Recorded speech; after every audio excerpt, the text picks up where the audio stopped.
ការរស់នៅត្រូវឲ្យមានគុណភាពជីវិតបាទគុណភាពជីវិតត្រូវការគិតឲ្យគ្រប់ជ្រុងជ្រោយជ្រុងទាំង4នៃជីវិតវែងស្ដាំលិចកើតបាទត្រូវគិតនេះអាហារព្រលឹមឡើងគិតគូរអំពីជីវិតធ្វើឲ្យយើងមានប្រសិទ្ធភាពក្នុងការរស់នៅធ្វើឲ្យយើងមានគុណភាពជីវិតបាទនេះប៉មខ្ចីប៉មនេះប៉ម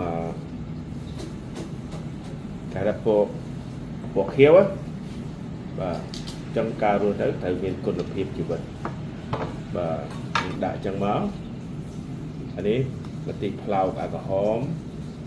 ជាមួយនឹងលឿងបាទអានេះដាក់ចេះសិនទៅបាទនេះលឿងបាទការរស់នៅត្រូវគិតពីផលវិជ្ជមានហូបអីក៏ដោយគេថាត្រូវតែគិតធ្វើអ្វីក៏ដោយគេថាត្រូវតែគិតបើយើងអត់គិតពីផលវិជ្ជមានទេយើងចេះតែហូបតាមឃ្លានធ្វើដោយមិនមានការយល់អាហ្នឹងពិបាកទទួលយកលទ្ធផលថាវាអត់បានល្អអូក្លិនឈ្ងុយមកនេះបាទប៉ុន្តែទៅយើងហូបទៅបាទដាក់ចឹងទៅបរិយាចឹងទៅបាទបេះដៃចឹងមកហូបដៃហើយយើងចាក់ទឹកជ្រលក់បន្លែតិចឲ្យវាមានរសជាតិបាទប៉ុន្តែទឹកសោះខ្លះវាស្ករច្រើនចឹងយើងទៅប្រយ័ត្នទាំងអស់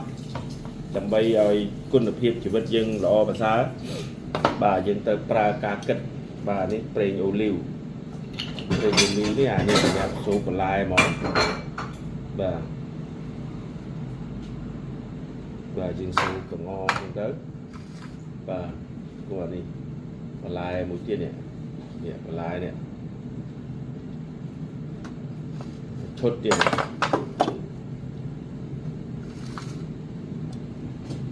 បាទ